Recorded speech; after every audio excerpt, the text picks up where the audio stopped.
Aquí estamos con ustedes nuevamente en un tema relacionado con estómago. Estamos trabajando con estómago.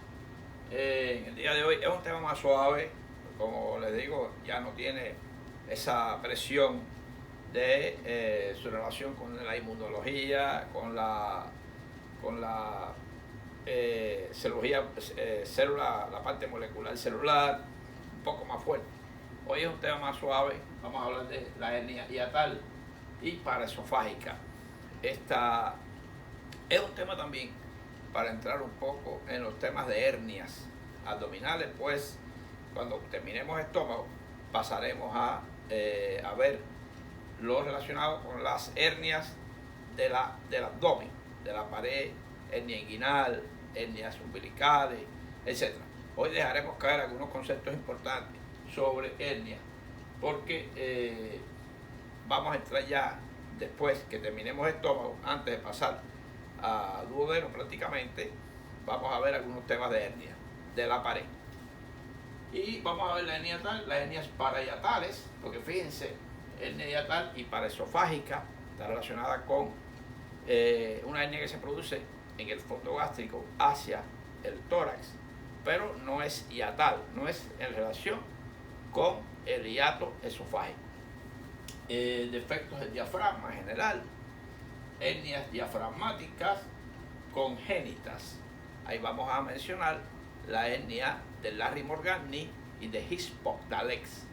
Son dos hernias, aquí ponemos esta figurita del niño, son dos hernias importantes a conocer, sobre todo para el neonatólogo, el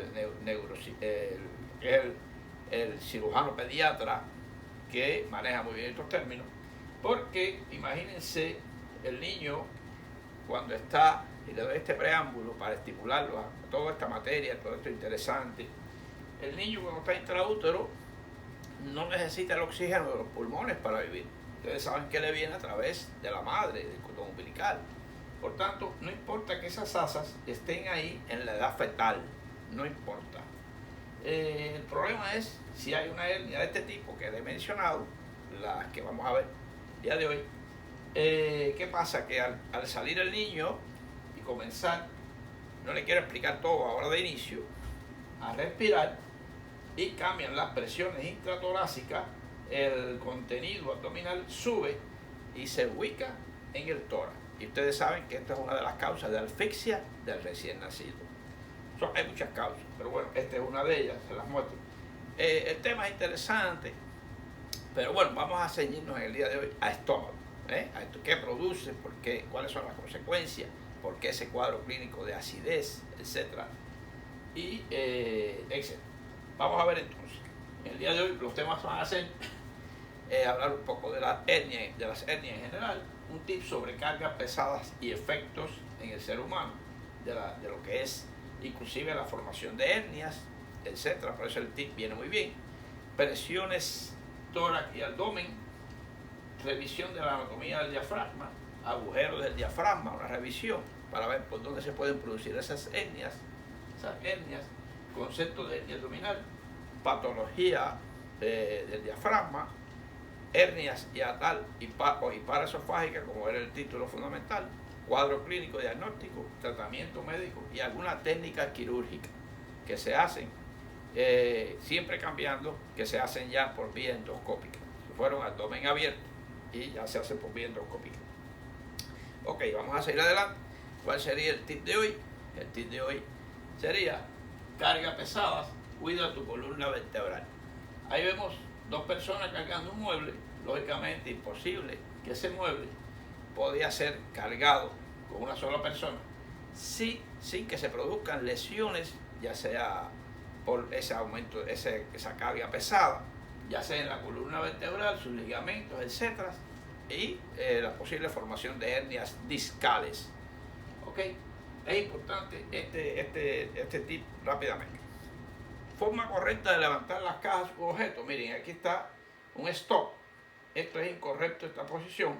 Miren cómo debe ser la posición correcta. Bajar todo el cuerpo en una cuclilla, agarrar el objeto, siempre que sea adecuado, cargable para nosotros, porque esa posición es normal, pero aunque sean, si son 300 libras, es difícil aunque usted ponga la posición correcta, poderlo levantar. Hay otros sufrimientos, etc. Pero estamos hablando de la forma correcta de levantar el objeto. Ahí está. Ahora bien, ¿de qué depende el daño? ¿De qué depende el daño? El daño depende de la posición, como decimos. Fíjense que doble la rodilla, póngase abajo de cuclillas y levante el objeto. Llévelo cerca del cuerpo y ya lo más cerca del cuerpo en esta posición, y mantenga los brazos estirados para evitar lesiones de ligamento de los brazos. Esa es una de las formas que les puedo explicar, y siempre que el objeto sea de peso asequible a nosotros. El peso, nada más le muestro estos dos camiones. Es una forma muy cómica de decir que el exceso de peso depende mucho de la persona, depende de la cantidad de cosas, depende de lo que pese ese objeto, etc. Es imposible. Miren, todo eso es, inclusive para ese camión, es exagerado. Así que imagínense, para una persona, vamos a ver, solo le comento que hay un ligamento en la articulación consofemoral que es capaz de aguantar 300 kilogramos de peso, ese ligamento. Pero en realidad no es correcto levantar esa cantidad. Ya cuando demos esta articulación explicaremos cuál ligamento es, etcétera, y todas sus características futuramente. La preparación previa, lógicamente, si usted tiene una preparación previa de ejercicio, de músculos preparados para ejercicio diario, ejercicio adecuado a su edad, usted va a poder levantar más fácilmente un peso que otra persona que no hace ejercicio. Está menos preparado, sus articulaciones, sus tendones, sus músculos para levantar ese peso. Por eso la preparación física es importante. Y la columna vertebral. Finalmente, lógicamente, la columna vertebral no es completamente un todo, un hueso único. Está formado por vértebras. Ya hay videos que di anteriormente de la columna vertebral, ligamentos, músculos que rodean esa columna vertebral, y entre esa columna, entre cada cuerpo vertebral hay un disco. Ese disco puede, si hay peso excesivo, puede protruirse hacia atrás y pinchar nervios o la médula espinal, y produce una serie de síntomas en toda la parte inferior del cuerpo, insoportable muchas veces, que lleva a consulta médica, tratamientos con vitaminas, analgésicos, etc. Por eso es importante todo esto que les explico, el famoso.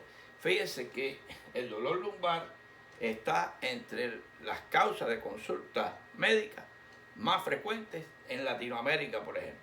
La causa de dolor lumbar, visita médica, asociado con fibromialgia, asociado con otras causas, cefalea, etc. Pero el dolor lumbar, el backache, backache, que se produce así mismo en inglés, es uno de los más frecuentes que nos lleva al médico. Bueno, este tip solamente para ir relacionado con la carga pesada, que nos impiden la correcta evolución y de nuestra salud. Así que es un tip muy corto y seguimos adelante. Ok, vamos a ver algunos conceptos de interés para asociarlos a este tema. Hernia abdominal. La hernia abdominal, del abdomen totalmente, es la protrusión de vísceras abdominales fuera de la cavidad, acompañada de peritoneo. Es importante el concepto de hernia, porque si ya no está cubierta de peritoneo, se incluye a otros conceptos, por ejemplo, como sería la gastrosquisis, ya sería otro concepto. Ya sería, en el caso del bebé, por ejemplo, este intestino, usted lo ve aquí afuera, esta es la gastrosquisis, porque nuestra parte de la pared no se cerró adecuadamente, y ya al salir afuera, el niño sale con las asas intestinales que se ven, no cubiertas de peritoneo. O sea, el concepto de hernia incluye que esté cubierta de peritoneo. Ok, puede ser de la pared superior, en este caso diafragma, puede ser del piso pélvico, cistocele, rectocele, eso viene por ahí más adelante en temas. Puede ser en la pared anterior, como es la hernia umbilical, etc. En este caso es una eventración, porque fíjense que este paciente fue operado. Vamos a ver los conceptos cada uno. Hernia abdominal. Gastrosquisis es la salida de asas intestinales aquí, no cubierta de peritoneo. Eso lo difiere de los onfaloceles, que los onfaloceles es las mismas asas, pero cubierta de peritoneo, ahí, por falso cierre de la pared anterior abdominal. Eventración es esta, que este paciente, por ejemplo, fue operado y se abrieron los planos más profundos, menos la piel. La piel se conserva y este paciente tiene una eventración. Ahora, ¿cómo sería entonces si la herida se abre toda y salen las vísceras al exterior, parecida a la gastrosquisis? Evisceración espontánea. Recordad que evisceración también se conserva este concepto para cuando se hace las autopsias, la extracción de los órganos de ese cadáver, se llama evisceración. Pero esa evisceración es guiada, no es quirúrgica, es hecha por el patólogo, etc. Y ahora bien, la presión intratorácica, recordarla, es una presión negativa. Lo que, como que vamos a hablar de la hernia tal, esta presión negativa favorece la subida de, ya sea como en un bebé, lo que sería la hernia esta de Larry Bogarnes y Bordalex, que suben espontáneamente. Favorece cuando hay una debilidad del agujero esofágico, etc., o de otros agujeros diafragmáticos, las asas o las vísceras tienden a subir al tórax. La presión intraabdominal es positiva, bueno, por la serie de gases que hay en las vísceras huecas, etc., pero es una presión positiva. Si usted abre el abdomen, las vísceras tienden a salir. En el caso del tórax, si usted abre un agujero, el aire entra hacia la cavidad, es absorbida desde fuera. Y la maniobra de Valsalva se la comento porque esta maniobra de Valsalva es, por ejemplo, cuando usted tose, cuando usted puja, cuando usted tiene un vómito, etc., esa compresión de toda la musculatura abdominal, incluyendo diafragmática, hacia abajo y apretar los músculos del perineo, eso se llama maniobra de Valsalva.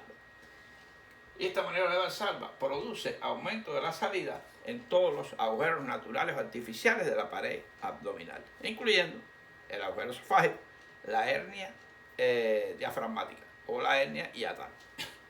Bueno, después de estos conceptos vamos a ir a lo que es recordar el diafragma. Simplemente su ubicación, el diafragma es el límite entre la cavidad abdominal y el tórax, la caja torácica.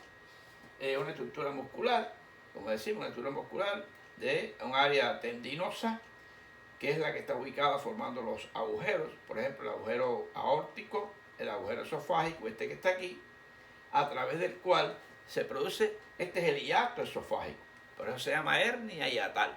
A través de ahí es que el estómago sube, o parte del estómago, y va a producir esa hernia que vamos a conocer en el día de hoy. Posiciones del diafragma, bueno, las posiciones derechas, las posiciones musculares y los foliolos tendinosos. Este es el centro tendinoso del diafragma, donde está ubicado el corazón. Aquí, visto desde arriba, este es el agujero esofágico, este es el aórtico y este es el de la vena cava inferior. Función del diafragma, lógicamente, es el músculo principal de la respiración. Está ubicado, cuando desciende, lógicamente aumenta las presiones, cuando se contrae, aumenta las presiones negativas y el aire entra, ayuda a la respiración. Y cuando se relaja, sube y da refresque de tensión a lo que es las vísceras abdominales, donde hay una presión positiva. Está en forma de cúpula, etc. La irrigación, vamos a ver que está irrigada por arterias frénicas, las arterias pericardiofrénicas, las arterias frénicas que están aquí, superiores e inferiores de la aorta, son las primeras arterias que salen de la aorta abdominal. Y tenemos la inervación, el nervio frénico, lógicamente el nervio frénico, tanto ramas anteriores que bajan por acá para inervar el diafragma, que vienen desde las vértebras C3, C4 y rama de C5 hasta el diafragma. Ok, esta es una vista. Estos agujeros son importantes aparte de que la no formación del diafragma puede producir agujeros congénitos, o también se pueden producir hernias a través de fisuras o defectos o relajación de la musculatura de los agujeros naturales del diafragma.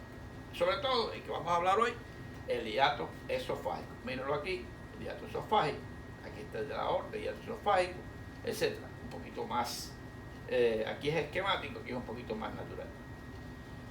Ok, vamos a verlo aquí como más abertura para la aorta. Aquí está, este es el hiato, miren, este es el hiato esofágico, miren el cabestrillo.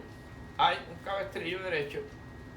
¿Ve? Estos son ligamentos que forman ligamento frénico derecho y el izquierdo, y hacen un cabestrillo, como un cabestrillo así, pasándole por encima al esófago. Aquí, ese músculo que usted ve aquí, pasa por aquí. Esta es otra vista que le voy a poner, que les voy a explicar de lo que es el esófago, aquí, porque tiene también ligamentos frenoesofágicos, aquí, parte superior y parte inferior, y está ubicado, el esófago está ubicado, el esfínter esofágico inferior, y le vamos a explicar bien esto, porque este esfínter está ubicado en un área de presión alta, intraabdominal. Si el esfínter, por una hernia del hiato esofágico, cede y el esfínter se mete en la cavidad torácica, deja de controlar, porque ya va a estar sometido a presiones negativas y, lógicamente, se relaja y el contenido gástrico pasa más fácilmente hacia el esófago. Y esta es una de las complicaciones fundamentales de esta hernia. Sería que el líquido gástrico pasa al esófago, con todas las lesiones, parecido al esófago de Barrett, parecido a las úlceras eosinofílicas. O sea, prácticamente daña la musculatura del esófago, que no está preparada para el pH ácido. Ok, esto es un repasito del diafragma. Ahora bien, ¿qué pasa con las presiones en el tórax? Le hice este esquema, fíjense cómo abdominal positiva, tórax negativa, de menos 2 a menos 3 hasta menos 5, de menos 3 a menos 5 negativa, y aumenta inclusive cuando el diafragma desciende. Cuando el diafragma desciende, esta presión se hace más negativa y aumenta la presión positiva intraabdominal, lógicamente.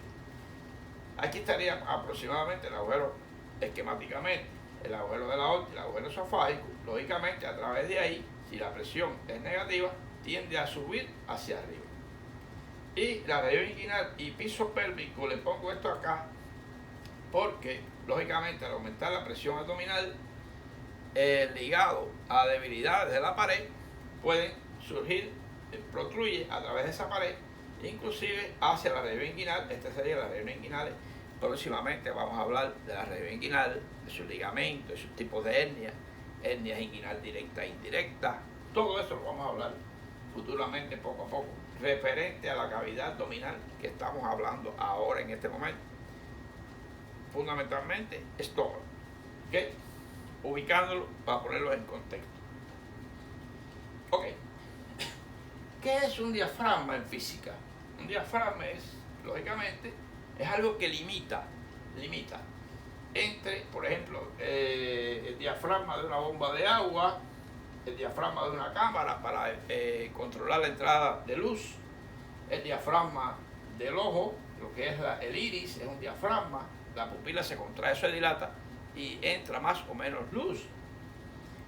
Ok, son diferentes, inclusive el diafragma vaginal que se pone para evitar que los espermatozoides puedan llegar a encontrar el óvulo. Esto es un poquito jocoso para bajar la tensión de lo que es el tema. ¿Por qué? Porque hay presión negativa acá y presión positiva, como les expliqué. Entonces ese diafragma musculoso y tendinoso tiene que controlar, ser capaz de separar estas dos cavidades del torso que tienen tanta diferencia de presión. Eso es física. El estudiante tiene que conocer el cuerpo humano tal como es, con todas las leyes físicas. Lógicamente, todas las leyes del universo son aplicables al cuerpo humano. Así que tienen que, le pongo este ejemplo, de control la presión de aire, líquidos y luz. O sea, eso es un diafragma, en concepto general de diafragma. Aquí aquí, ¿qué controlaría el diafragma acá? Presiones sobre todo y mantener los órganos en la cavidad, y estos órganos mantenerlos con presión negativa porque son los pulmones. Para que el aire pueda entrar tiene que haber una presión negativa intratorácica, y para que las asas puedan sacar esas heces fecales, ese contenido que sobra, tiene que haber una presión positiva. Maniobra de Valsalva, para poder defecar, para poder orinar, etc., tiene que haber presiones positivas. ¿Ok? Vamos a comentar algo sobre, cuando vimos esófago, hablamos sobre esto, porque sobre el esfínter, la esofagomanometría, el esfínter esofágico inferior, lógicamente, la esofagomanometría, cuando se hace para el esófago de Barrett, para la calasia, para las diferentes, para los divertículos esofágicos, etc., o trastornos motores de esófago, se hace la esofagomanometría, porque esto nos sirve para saber si el esófago está funcionando adecuadamente y cómo están las ondas del esófago, etc., porque necesitamos saber cómo funciona con respecto al esfínter en este caso. ¿Qué pasaría en la hernia hiatal? Dependiendo del grado, que este esfínter va a pasar al tórax por encima del diafragma. ¿Y qué pasa? Que todas estas presiones varían y se pueden hacer la esofagomanometría en la hernia hiatal para valorar en qué grado el contenido gástrico está subiendo al esófago, y esto lo puede dañar. Por eso mencionamos la esofagomanometría en el caso de hoy de esta clase. El esófago, lógicamente, aquí está ubicado. Miren el esófago, cuando yo abro abdomen, veo el esófago. ¿Qué quiere decir? Que el esfínter inferior, este que está aquí en la línea Z, recuerden, la línea Z o el zigzag, queda, que ahí mismo está el esfínter, debajo del diafragma. ¿Ves? Aquí, debajo del diafragma, aquí abajo. ¿Qué pasa? Aquí estaría el esfínter. Aquí estaría el esfínter. Si ese esfínter nos pasa, estos ligamentos fracasan, son ligamentos parte superior y parte inferior de los esfínteres freno esofágico, fracasan o también se hacen, se elongan, pierde su función, lógicamente también puede provocar que el esfínter, que esta parte, el cardia, pase a la cavidad torácica, dando lugar a una hernia, ya sea hernia hiatal o parahiatal, donde el fondo gástrico puede entrar, o paraesofágica, puede entrar a lo que es el tórax. Esta es la idea de comentarle este fenómeno de la unión esófago-gástrica. Ahora bien, vamos aquí, ¿dónde queda la porción abdominal? De T9 a T11. Aquí, de T9 a T11, mide solo 3 centímetros este pedacito, y que estamos hablando, que este es el que asciende en el primer grado de hernia hiatal. El esófago abdominal pasa al tórax. Esa es la primera. Y así sucesivamente hasta que 1/3 del estómago es capaz de llegar a la cavidad torácica. Ya cuando esto ocurre, hay que operar. Ya no se debe, porque inclusive, lógicamente, al haber masa de estómago aquí dilatada, está robando espacio a lo que es el área de los pulmones y le disminuye su capacidad vital de respiración. El paciente puede tener asfixia, falta de aire y molestias graves. Tiene por delante al hígado. Ya prácticamente esto es lo que estamos haciendo aquí, un leve repaso de esa porción abdominal del esófago, simplemente lo que estamos recordando en este caso. Aquí. Ahora bien, ¿cuáles son las patologías del diafragma? Hay estructurales, como sería la agenesia de diafragma, esta es congénita. La eventración, recordar que la eventración, el diafragma sigue cubriendo a esta víscera, pero el diafragma se dilata. O sea, la cúpula diafragmática está aquí, ahí está, no es un agujero, pero sí, por su relajación, su pérdida de tonicidad, las asas empujan hacia arriba el diafragma. Recordar el concepto: hernia congénita, hernia hiatal, las hernias congénitas, que vamos a verla, como le dije, de Hippocales y Larry Morgagni, seguidamente en este video. La hernia hiatal, que es la que estamos hoy, estas son estructurales, ¿eh? Y están las funcionales, por ejemplo, la parálisis diafragmática, donde el diafragma, cuando el frénico de un lado deja de funcionar, el diafragma se relaja y asciende y se ve la cúpula muy alta.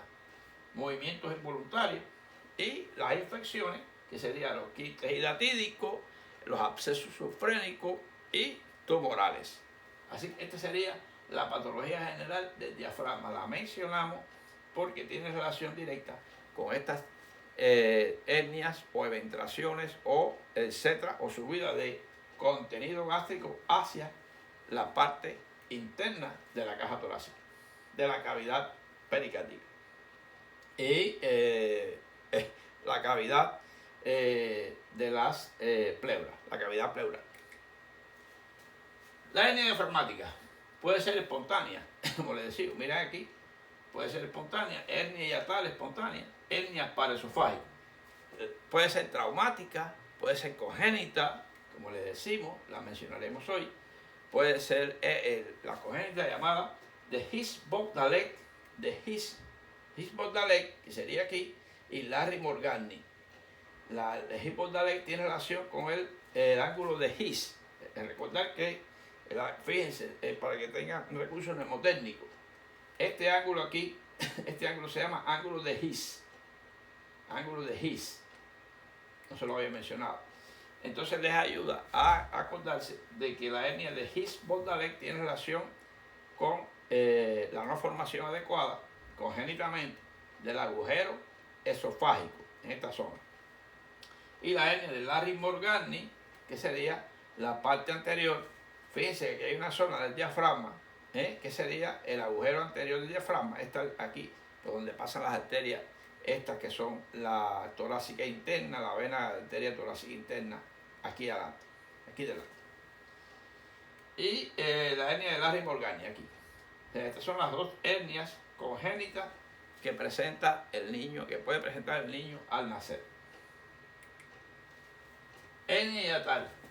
La hernia del hiato se produce cuando parte del estómago, un tercio aproximadamente, o un tercio o menos, pasa a través de los músculos grandes que separan el abdomen del tórax, llamado diafragma. ¿A través de qué? Del hiato esofágico fundamentalmente. De ahí el nombre de hernia hiatal. Aquí hay una representación de la hernia hiatal. Esta es la posición normal. Miren ahí como esta parte, que es el fondo gástrico, aquí estaría. Esto es esto que ha subido y logró protruir a través del diafragma. Eso se llama hernia o hiatrohernia, caso de inglés. Y la hernia parahiatal o paraesofágica, que se produce lateralmente. Vamos a enseñar ahora las clasificaciones más adelante para que puedan verla. Esta es una representación un poco más anatómica de lo que es la hernia hiatal. Miren aquí, a través del agujero, este es como una parte de estómago, un poquito, un tercio, menos de un tercio. Hernia del hiato, miren aquí, este sería el esófago, este es el cardia, aquí. Ahí, la unión esófago-gástrica, miren dónde está ubicada. Okay. Esto, lógicamente, esto fisiopatológicamente, ¿qué produce? Que el contenido gástrico, que es ácido, no hay un esfínter, no hay un límite, pasa fácilmente hacia el esófago, ya que ese esfínter esofágico ese esfínter esofágico inferior no está funcionando adecuadamente y pasa fácilmente hacia el esófago, las partes más superiores, produciendo inclusive a veces regurgitaciones y vómitos fáciles que salen de ácido hacia lo que es la cavidad oral. Tipos de hernia. La hernia hiatal, ¿ves? Esta, y la paraesofágica. Aquí está la paraesofágica. Miren aquí, como el fondo, fíjense, como el fondo gástrico, aquí subió totalmente. Ahí, esta es la hernia hiatal. Y esta es la paraesofágica. Prácticamente no sube, se mantiene aquí la unión cardia, y sin embargo el fondo gástrico se mete en la cavidad. Esa es la que es paraesofágica. Más o menos tiene un mecanismo de producción, de alteración. Miren aquí cómo, aquí está representada igualmente, aquí hay lo que es la paraesofágica. Son conceptos anatómicos, esto es un tema fácil que se puede, solamente con verlo, ya se aprende muy fácil. Y lo que es la hernia parahiatal es otra cosa, que ya son hernias que se producen lejos del hiato esofágico.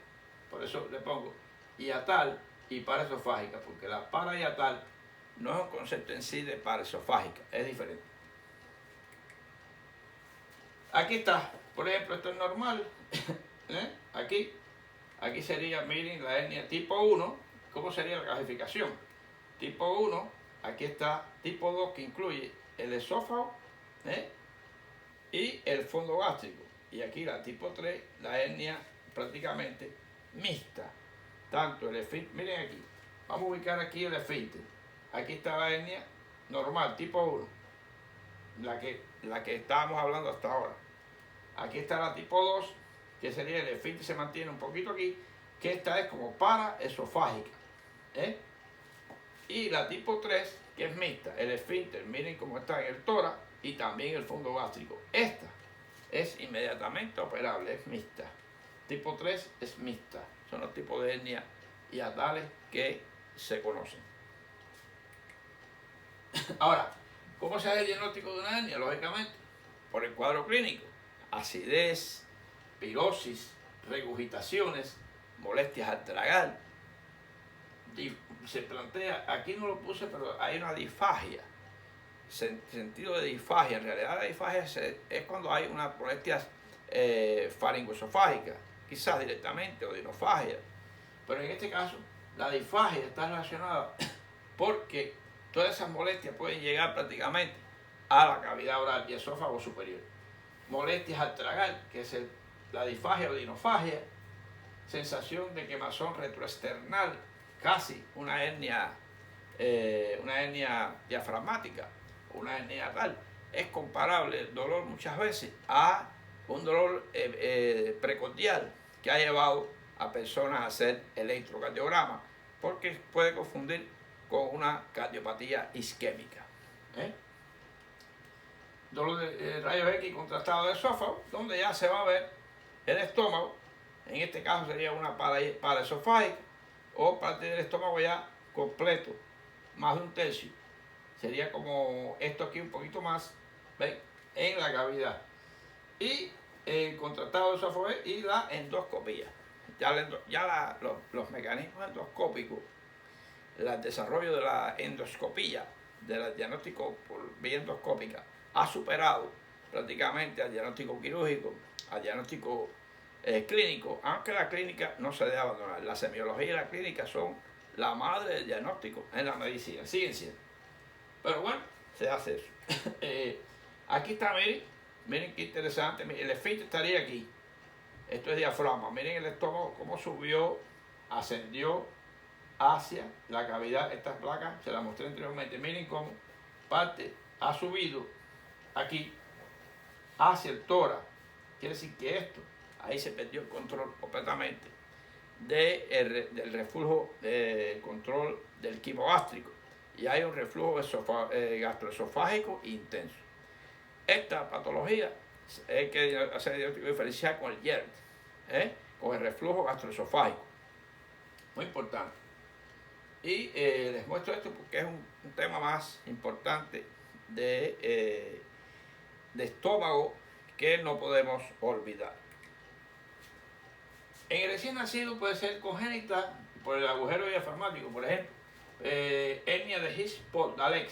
La hernia de Podalec afecta el costado y parte posterior del diafragma, lógicamente la parte posterior, porque está relacionado, como le decía, con el de His. Recordar que esta parte posiblemente es la más frecuente, es una de las relativamente frecuentes. Y la hernia de Larry-Morgani, este tipo es frontal en la parte anterior, como habíamos visto. ¿Qué pasa? Que el niño nace con hipoxia. y un Apgar bien bajo, dependiendo de los valores de la respiración. Y además del color, van a ser un poco hipóxicos, porque ya les recuerdo que cuando el niño nace es que comienza a respirar y a usar sus pulmones. Al expandir esos pulmones, como que la presión a ese momento posiblemente sigue siendo negativo, más negativo, lógicamente complica aún más la subida de las asas hacia el tórax y esto le roba espacio y el niño no puede respirar. Esto prácticamente, les digo increíblemente, que esto se puede diagnosticar inclusive en el transcurso, en el tercer trimestre, ya se puede diagnosticar, inclusive se ha operado, se puede operar por vía endoscópica antes de nacer. Es increíble cómo la ciencia ha avanzado. Les digo esto, revísenlo para que vean cómo se ha podido, muchas operaciones que se han podido hacer antes inclusive que el niño pueda nacer. Cosas que, o si no se puede hacer, por lo menos esperarlo. Se hace el diagnóstico y se espera que el niño nazca con esta situación y lógicamente se resuelve fácilmente. En el caso quirúrgico, sí, fíjense que si hacemos una punción torácica de este niño, lógicamente podemos equivalente lo que es las presiones torácicas y abdominal, y las asas bajan más fácilmente, porque están aladas como si fuera un pistón, un vacuum, alando esas asas hacia arriba. Es increíble cómo se desarrolla este mecanismo. Y eso lo tiene que tener claro el cirujano pediatra y el neonatólogo, que es una de las causas que debe pensar cómo sería el diagnóstico. Al ocultar el tórax del niño, se escuchan ruidos hidroaéreos en el tórax. Y lógicamente el murmullo vesicular ha desaparecido en ese lado, sobre todo el lado izquierdo. Se habla de esta foto del lado izquierdo es sobre todo porque el agujero esofágico está un poquito hacia el lado izquierdo. Esta subida de las asas se produce más en el lado izquierdo. Ok. Criterios quirúrgicos para intervenir una hernia. Lógicamente, síntomas severos insoportables. Estamos hablando de acidez, de prácticamente más de un tercio del estómago en el tórax, ya porque es imposible con el sostenimiento de la funcionalidad gástrica y es imposible también con el funcionamiento en cuanto a la gasometría, lo que es la capacidad vital del paciente, ya es insoportable. Síntomas no responden al tratamiento médico, riesgo de estrangulación de la hernia, riesgo de que ese esfínter, de que esa zona del diafragma esté angulando, esté construyendo lo que es el estómago, esa área, y eso se vaya a necrosar. Y lógicamente estenosis esofágica, sangramiento u otras complicaciones, perforación, etcétera, que puede ocurrir. Estos son criterios quirúrgicos para operar al paciente, por la vía que sea. ¿Qué se le puede hacer? Ahora bien, hay tratamiento médico. Ahí están los síntomas, está lo que es la molestia del paciente. Se pueden dar medidas higienodietéticas, ahí se puede dar tratamiento farmacológico como omeprazol, que es el bloqueador de la bomba de protones, la ranitidina para disminuir la secreción ácida, lo que es calmando un poco el vago, y quirúrgico las técnicas de corrección de Nissen vía endoscópica de Nissen, que prácticamente hay que suturar el agujero, hay que suturar lo que es la pared, o sea, el cabestrillo, el agujero esofágico que está un poco dilatado, y el hiato, y a la vez el estómago se gira alrededor del esófago y se sutura en la parte anterior. Puede que se suture en dos partes, o sobre el esófago o sobre la otra parte, y esto le va a dar un poco en lo que es la técnica de Toupet, el funduplicatura del Toupet. Sería Nissen y Toupet apuntaron de qué hacer para mantener el esfínter esofágico dentro del abdomen y evitar que el contenido gástrico ascienda. Claro, Esto al principio le da un poco molestia al paciente, mantiene las regurgitaciones, etc. Pero al final puede resolver en parte que el asunto es, objetivo número 1, mantener el esfínter esofagogástrico dentro de la cavidad abdominal en presiones positivas. Y número 2, cerrar un poco la subida de ese contenido al esófago y evitar toda la sintomatología.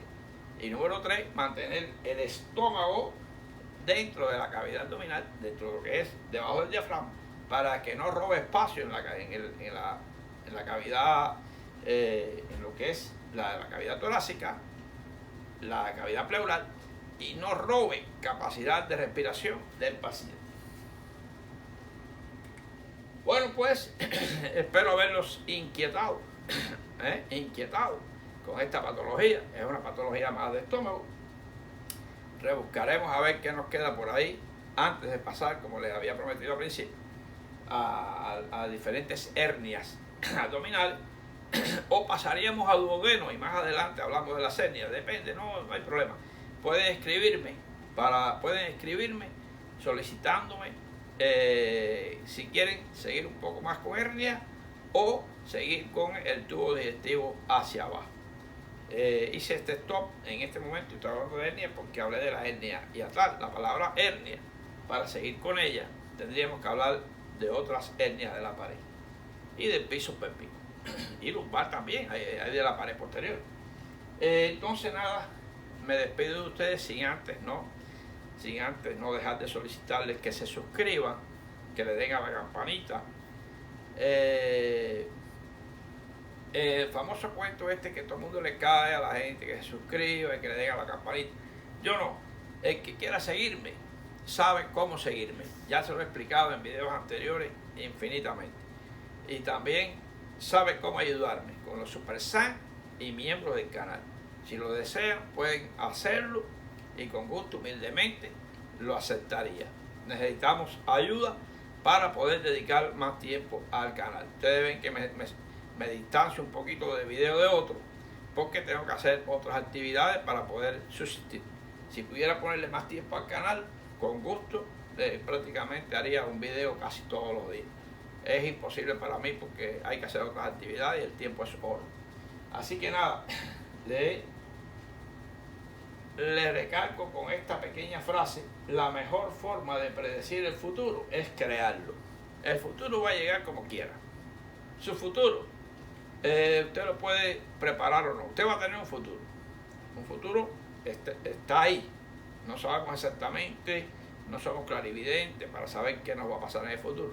Pero les puedo asegurar que si usted trabaja para ese futuro, puede imaginarse. Si usted se prepara, si aprende inglés, si hace cursos, maestrías, se supera, estudia y se hace médico, estoy seguro que usted va a tener un buen futuro. Es muy difícil que no lo tenga.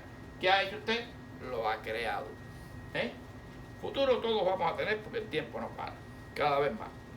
Y ya que el tiempo no para, me despido de ustedes porque nada, nos vemos en el próximo tema.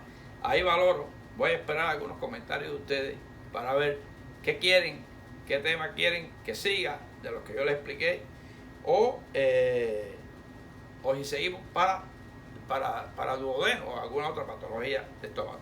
Seguimos adelante y sigo con ustedes.